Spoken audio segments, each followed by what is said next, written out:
ஒப்புக்கொள்ளுங்கள் தாயே, ஒப்புக்கொள்ளுங்கள். நான் உங்களை விடுவிக்க உத்தரவு கேட்கிறேன். நீங்கள் இந்த சூழ்நிலைகளை பொறுக்கிக் கொண்டிருப்பது ஏன்?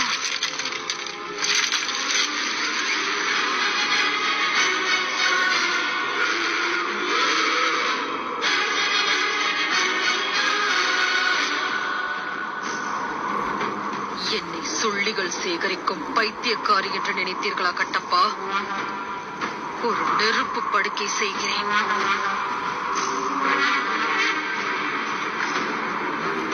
அந்த பல்வாழ் தேவனின் ரத்தமும் ஊனும் உயிரும் எரிக்க நெருப்பு படுக்கை செய்கிறேன்.